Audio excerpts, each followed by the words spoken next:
अस्सलाम वालेकुम dear students. उम्मीद करता हूँ आप लोग सब खैरियत से होंगे। Class 9th chemistry unit number first और वो है fundamental of chemistry. Fundamental of chemistry unit number first से आज हम जो टॉपिक डिस्कस करेंगे वो है फ्री रेडिकल। फ्री रेडिकल क्या है? फ्री रेडिकल डिफिनीशन है एटम और group of atom having unfair or odd number of electron in its valence shell। ठीक है, इसे हम क्या कहते हैं? Free radical. फ्री रेडिकल जो है ये या तो एटम होगा या ग्रुप ऑफ एटम होगा, या एटम होगा या कॉम्बिनेशन ऑफ एटम होगा which have unfair of electron. Unfair या इसमें कौन सा इलेक्ट्रॉन होगा? Odd number of electron. लेकिन ये ऑड नंबर ऑफ इलेक्ट्रॉन कहाँ पर होगा या unpair of electron? It's valence shell, यानी एक एटम या ग्रुप ऑफ एटम के last shell, outermost shell में या तो अनपेयर ऑफ इलेक्ट्रॉन होगा या ऑड नंबर ऑफ इलेक्ट्रॉन होगा, तो उसे हम क्या कहते हैं? फ्री रेडिकल कहते हैं। फर्ज करें मेरे पास है इलेक्ट्रॉन्स है, ठीक है, तो ये इलेक्ट्रॉन जो है इसकी मेन टू टाइप्स है। एक को हम पेयर ऑफ इलेक्ट्रॉन कहते हैं और दूसरे को हम कहते हैं unpair of electron. Pair of electron यानी टू इलेक्ट्रॉन को हम क्या कहते हैं? पेयर ऑफ इलेक्ट्रॉन कहते हैं। और अनपेयर जो सिंगल इलेक्ट्रॉन होता है उसे हम क्या कहते हैं? Unpaired electron. और पेयर ऑफ इलेक्ट्रॉन जोड़े इलेक्ट्रॉन को यानी टू इलेक्ट्रॉन को हम क्या कहते हैं? Pair of electron. जब एक एटम के वैलेंस शेल में कौन सा इलेक्ट्रॉन आ जाए? अनपेयर इलेक्ट्रॉन, पेयर नहीं। कौन सा इलेक्ट्रॉन? अनपेयर यानी सिंगल इलेक्ट्रॉन आ जाए तो उसे हम क्या कहते हैं? Free radical. दूसरा है हमारे पास मैथ्स में एक इवन नंबर है और एक ऑड नंबर है। ऑड नंबर क्या है? 1 3 5 7 9 11 13 एंड सो ऑन। इसको हम क्या कहते हैं? Odd number. और इवन नंबर जो है वो क्या है? 2 4 6 8 10 12 एंड सो ऑन। ठीक है, जब एटम के वैलेंस शेल में कौन से इलेक्ट्रॉन आ जाए? ऑड नंबर ऑफ इलेक्ट्रॉन, यानी 1 इलेक्ट्रॉन आ जाए 3 5 7 9 11 और 13 एंड सो ऑन। जब ऑड नंबर ऑफ इलेक्ट्रॉन एक एटम या ग्रुप ऑफ एटम के वैलेंस शेल में आ जाए तो फिर इसे हम क्या कहते हैं? फ्री रेडिकल कहते हैं। ठीक है, एग्जांपल है फ्री रेडिकल का। अच्छा, फ्री रेडिकल जो है ये हम रिप्रेजेंट करते हैं by putting a dot over the atom और ग्रुप ऑफ एटम। ठीक है, ये हम रिप्रेजेंट करते हैं। फर्ज करें ये हाइड्रोजन है, ये हाइड्रोजन एक एक फ्री रेडिकल है, तो इसी फ्री रेडिकल को रिप्रेजेंट करने के लिए इसी हाइड्रोजन के ऊपर हम क्या लगा लेंगे? डॉट। ये डॉट का मतलब है कि ये हाइड्रोजन क्या है? Free radical. इसी तरह क्लोरीन है, क्लोरीन अगर ये फ्री रेडिकल है तो इसके ऊपर हम क्या लगा लेंगे? डॉट। और ये डॉट हमें रिप्रेजेंट करता है कि ये सब्सटेंस या स्पीशीज जो है ये क्या है? फ्री रेडिकल है। तो इसका एग्जांपल है हाइड्रोजन, क्लोरीन, ब्रोमीन, मिथाइल और फिनाइल। ये क्या है? ये एग्जांपल है। ये ऐसे स्पीशीज है जिसके सारे स्पीशीज में वैलेंस शेल में ऑड नंबर ऑफ इलेक्ट्रॉन है या अनपेयर इलेक्ट्रॉन है। फर्ज करें हाइड्रोजन है, हाइड्रोजन एटॉमिक नंबर 1 है, तो ये हाइड्रोजन का न्यूक्लियस हो गया। इसी तरह इसके वैलेंस शेल में क्या है? 1 इलेक्ट्रॉन है, यानी ऑड नंबर ऑफ इलेक्ट्रॉन है या अनपेयर ऑफ इलेक्ट्रॉन है। तो देयरफॉर ये हाइड्रोजन जो है ये क्या है? फ्री रेडिकल है, तो इसके ऊपर मैं एक डॉट लगा दूंगा। ठीक है, इसी तरह क्लोरीन है, क्लोरीन एटॉमिक नंबर 17 है। फर्स्ट शेल में 2 इलेक्ट्रॉन, सेकंड शेल में 8 इलेक्ट्रॉन और थर्ड शेल में 7 इलेक्ट्रॉन है। 3 5 एंड 7 टोटल इलेक्ट्रॉन हो गए 17। एटॉमिक नंबर है 17। ठीक है,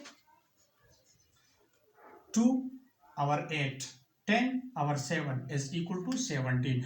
अब यहाँ पर गौर कीजिए कि ये तो पेयर में है, ये भी पेयर में है, ये भी पेयर में है, और ये शेल जो है ये कौन सा शेल है, ये वैलेंस शेल है। जब एटम के वैलेंस शेल में अनपेयर इलेक्ट्रॉन आ जाए, ये अनपेयर है, जब एटम के वैलेंस शेल में अनपेयर इलेक्ट्रॉन आ जाता है तो फिर उसी एटम को हम क्या कहते हैं, फ्री रेडिकल। यानी क्लोरीन जो है ये एक फ्री रेडिकल है। या हम इस तरह भी कहते हैं कि जब एक एटम के वैलेंस शेल में ऑड नंबर ऑफ इलेक्ट्रॉन आ जाए, और ऑड नंबर या तो 1 होगा या 3 होगा, 5 होगा, 7 होगा, 9 होगा एंड सो ऑन। ठीक है, ये ना क्लोरीन है और ये क्लोरीन का वैलेंस शेल है, तो इसके वैलेंस शेल में 2 और 2, 4 और 2, 6 और ये क्या हो गया 7। तो इसी क्लोरीन के वैलेंस शेल में ऑड नंबर ऑफ इलेक्ट्रॉन है, तो ऐसे स्पीशीज को हम क्या कहते हैं, प्री रेडिकल। यानी प्री रेडिकल या तो एटम होगा या ग्रुप ऑफ एटम होगा जिसके वैलेंस शेल में या अनपेयर इलेक्ट्रॉन आ जाए या ऑड नंबर ऑफ इलेक्ट्रॉन आ जाए, तो फिर इसे हम क्या कहते हैं, प्री रेडिकल। ठीक है, अब बात करते हैं प्री रेडिकल की फॉर्मेशन के, इसकी फॉर्मेशन किस तरह हो जाती है। By a process called homolytic cleavage और होमोलाइसिस। प्री रेडिकल की फॉर्मेशन जिस प्रोसेस के जरिए हो जाती है, इसी प्रोसेस को हम कहते हैं होमोलाइटिक क्लीवेज, या this process is also called homolysis. Homo का मतलब है सेम और इक्वल, होमो का मतलब क्या है, सेम और इक्वल, और लाइसिस या लाइटिक का मतलब है स्प्लिटिंग और ब्रेकिंग। ठीक है, यानी जब इक्वल ब्रेकिंग हो जाता है, इक्वल ब्रेकिंग जब हो जाता है तो इसी प्रोसेस को हम क्या कहते हैं, होमोलाइटिक क्लीवेज या होमोलाइसिस कहते हैं। ठीक है, और ये ब्रेकिंग जो होता है, ये याद रखिए कि ये कोवेलेंट बॉन्ड का ब्रेकिंग हो जाता है, कोवेलेंट बॉन्ड का। कौन से बॉन्ड का, कोवेलेंट बॉन्ड का। फर्ज करें मेरे पास क्लोरीन है, ठीक है, ये क्लोरीन जो है ये एक स्टेबल मॉलिक्यूल है, Cl2 है। ठीक है, होमोलाइटिक क्लीवेज हो जाता है किस चीज का, स्टेबल मॉलिक्यूल का।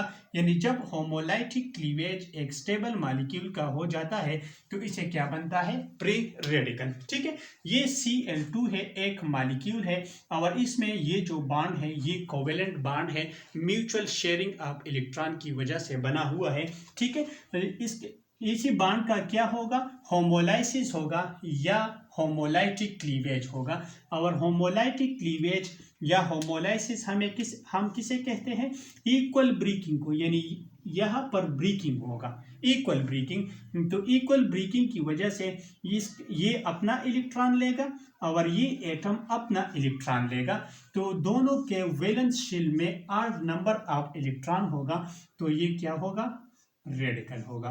और इसके ऊपर हम क्या लगा लेंगे, डॉट लगा लेंगे। ठीक है, इसी तरह ये H2 मॉलिक्यूल है, हाइड्रोजन। ठीक है, और इसमें कोवेलेंट बॉन्ड है, और इससे फ्री रेडिकल कब बनेगा, जब इसका होमोलाइटिक क्लीवेज होगा। Homolytic cleavage mean equal breaking होगा।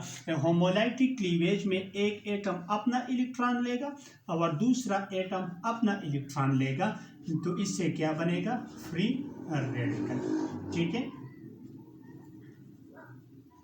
तो फ्री रेडिकल किस प्रोसेस के जरिए होता है, होमोलाइटिक क्लीवेज या होमोलाइसिस के जरिए होता है। और ये होमोलाइटिक क्लीवेज या होमोलाइसिस किस चीज का होता है, ये पॉइंट याद रखिए कि ये एक स्टेबल मॉलिक्यूल का होता है। ठीक है, और ये स्टेबल मॉलिक्यूल जो है इसमें कौन सा बॉन्ड होगा, कोवेलेंट बॉन्ड। यानी कोवेलेंट बॉन्ड का जब इक्वल ब्रेकिंग होता है तो इससे क्या बनता है, फ्री रेडिकल। इसी तरह मेरे पास है एक और एग्जांपल मीथेन का। ठीक है, मीथेन अगर कार्बन की इलेक्ट्रॉनिक कॉन्फ़िगरेशन हम कर ले तो कार्बन का एटॉमिक नंबर 6 है, फर्स्ट शेल में 2 इलेक्ट्रॉन है और वैलेंस शेल में 4 इलेक्ट्रॉन है, 1 2 3 4। ठीक है, तो ऑक्टेट रूल कंप्लीट करने के लिए कार्बन जो है ये हाइड्रोजन के साथ 4 बॉन्ड बनाएगा। यहाँ पर एक हाइड्रोजन, ठीक है, यहाँ पर में एक हाइड्रोजन, यहाँ पर हाइड्रोजन, यहाँ पर हाइड्रोजन एंड यहाँ पर हाइड्रोजन। ठीक है, तो जब मीथेन बन जाता है तो कार्बन के ऑक्टेट कंप्लीट होते हैं और हाइड्रोजन के डुप्लेट कंप्लीट होते हैं, यानी हाइड्रोजन स्टेबल होता है डुप्लेट रूल के जरिए और कार्बन स्टेबल हो जाता है किस चीज के जरिए, ऑक्टेट रूल के जरिए। ठीक है, अब अगर इसी का मैं क्या कर लूँ, होमोलाइसिस कर लूँ या होमोलाइटिक क्लीवेज कर लूँ, तो ये क्या है, ये एक कोवेलेंट बॉन्ड है कार्बन और हाइड्रोजन के दरमियान। तो होमोलाइसिस में क्या होता है, इक्वल ब्रेकिंग होता है। जब इक्वल ब्रेकिंग हो जाता है तो ये अपना इलेक्ट्रॉन लेगा और हाइड्रोजन अपना इलेक्ट्रॉन लेगा, तो इससे क्या बनेगा, कार्बन, कार्बन के साथ कितने हाइड्रोजन रह जाएंगे, 3 hydrogen, electron, electron, electron, electron and electron, और इसके पास अपना इलेक्ट्रॉन होगा प्लस हाइड्रोजन के पास अपना इलेक्ट्रॉन होगा। तो ये भी एक फ्री रेडिकल होगा और ये भी क्या होगा, फ्री रेडिकल होगा। तो फ्री रेडिकल का फॉर्मेशन इस तरह हो जाता है कि जब एक स्टेबल मॉलिक्यूल जिसमें कोवेलेंट बॉन्ड हो, अगर इसका हम इक्वल ब्रेकिंग कर ले तो इससे क्या बनता है, फ्री रेडिकल। ठीक है, अच्छा, और इसी फ्री रेडिकल या होमोलाइसिस के लिए या होमोलाइटिक क्लीवेज के लिए एनर्जी देना पड़ता है, यानी इसको एनर्जी की ज़रूरत होती है। Without energy we can not do homolysis और होमोलाइटिक क्लीवेज। मतलब इसका ये है कि फ्री रेडिकल फॉर्मेशन के लिए एनर्जी की ज़रूरत होती है और ये एनर्जी या तो हीट फॉर्म में होगा या इलेक्ट्रिसिटी फॉर्म में होगा या लाइट फॉर्म में होगा या पर ऑक्साइड होगा और या रेडिकल होगा। पर ऑक्साइड मीन के ये ऐसे सोर्स है जिसके ज़रिए हम फ्री रेडिकल फॉर्मेशन कर सकते हैं, यानी हीट के ज़रिए कर सकते हैं, इलेक्ट्रिसिटी के ज़रिए कर सकते हैं, लाइट के ज़रिए कर सकते हैं, पर ऑक्साइड के ज़रिए कर सकते हैं और रेडिकल के ज़रिए। पर ऑक्साइड मतलब हाइड्रोजन पर ऑक्साइड का इस्तेमाल भी हम कर सकते हैं और इसी से हम फ्री रेडिकल बना सकते हैं। इसी तरह रेडिकल से भी हम रेडिकल बना सकते हैं। ठीक है, अच्छा, इसके लिए एक शॉर्ट टर्म है, आपको समझने के लिए एक शॉर्ट टर्म मैंने लिखा है और वो है helper, HELPR, HELPR। H mean heat, E mean electricity, L mean light और P मीन पर ऑक्साइड और R जो है ये क्या है, ये रेडिकल है। और ये लाइट जो है ये मोस्टली सनलाइट होता है। ठीक है, अब बात करते हैं प्रॉपर्टीज ऑफ फ्री रेडिकल की, के फ्री रेडिकल्स की कौन कौन सी प्रॉपर्टीज हैं। फर्स्ट प्रॉपर्टी ये है कि it is highly reactive. Free radical जो है ये क्या है, highly reactive as compare to other chemical species, यानी फ्री रेडिकल जो है ये हाईली रिएक्टिव है as compare to atom, ions and molecules. इसके निस्बत फ्री रेडिकल जो है ये क्या है, हाईली रिएक्टिव है। ठीक है, इसके अलावा फ्री रेडिकल जो है ये अनस्टेबल है। ठीक है, फ्री रेडिकल क्या है, अनस्टेबल है और अनस्टेबल इसलिए है कि इसका वैलेंस शेल जो है वो इनकम्प्लीट है। मतलब इसका ये है कि वो कंप्लीट नहीं है ऑक्टेट रूल से और डबलेट रूल से। इसका मतलब ये है कि हर एटम स्टेबिलिटी चाहता है और स्टेबिलिटी एटम में तब आएगा जब इसका वैलेंस शेल कंप्लीट होगा विथ 2 इलेक्ट्रॉन और 8 इलेक्ट्रॉन, यानी डबलेट रूल और ऑक्टेट रूल को फॉलो करने के लिए ये अपने आप को क्या करेगा, स्टेबलाइज करेगा। चूंकि फ्री रेडिकल का वैलेंस शेल कंप्लीट नहीं होता, इसी वजह से ये क्या होता है, अनस्टेबल होता है और स्टेबिलिटी के लिए ये क्या करेगा, ये अटैक करेगा दूसरे एटम पर या दूसरे मॉलिक्यूल पर अटैक करेगा, तो क्या होगा, हाईली रिएक्टिव होगा। ठीक है, नेक्स्ट पॉइंट जो है कि फ्री रेडिकल ऑलवेज न्यूट्रल। ये पॉइंट याद रखिए कि फ्री रेडिकल जो है ये ऑलवेज क्या होगा, न्यूट्रल। न्यूट्रल का मतलब ये है कि इस पर चार्ज नहीं होता, नो चार्ज। और ये चार्ज इसलिए नहीं होता कि इसमें नंबर ऑफ इलेक्ट्रॉन और नंबर ऑफ प्रोटॉन जो है वो क्या है, बराबर है। तो ये पॉइंट याद रखिए कि फ्री रेडिकल जो है ये ऑलवेज न्यूट्रल होगा, यानी इस पर कोई चार्ज नहीं होता। और चार्ज इसलिए नहीं होता कि इसमें नंबर ऑफ इलेक्ट्रॉन और प्रोटॉन की तादाद जो है वो क्या है, बराबर है। ठीक है। नेक्स्ट पॉइंट है free radical can form a stable molecule. Free radical can form a stable molecule. जब दो फ्री रेडिकल एक दूसरे के सामने आ जाता है तो ये क्या बनाता है, एक स्टेबल मॉलिक्यूल बनाता है। फर्ज करें मेरे पास है क्लोरीन, ठीक है, ये एक फ्री रेडिकल है। जब ये क्लोरीन दूसरे क्लोरीन के साथ रिएक्ट करता है तो ये एक स्टेबल मॉलिक्यूल बनाता है। ये क्या है, ये एक रेडिकल है और ये भी एक रेडिकल है। यानी जब दो रेडिकल एक दूसरे के साथ सामने आ जाता है तो ये क्या बनाता है, एक स्टेबल मॉलिक्यूल। इसी तरह हाइड्रोजन एक रेडिकल है। जब ये हाइड्रोजन दूसरे रेडिकल के साथ रिएक्ट करता है तो ये क्या बनाता है, H2, और ये क्या है, एक स्टेबल मॉलिक्यूल। तो हम इस तरह कह सकते हैं कि free radical can form a stable molecule.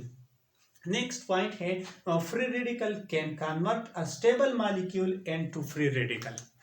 Free radical can convert a stable molecule into free radical. फर्ज करें मेरे पास मीथेन है, CH4, मीथेन CH4, और ये मीथेन जो है ये क्या है, ये एक स्टेबल मॉलिक्यूल है।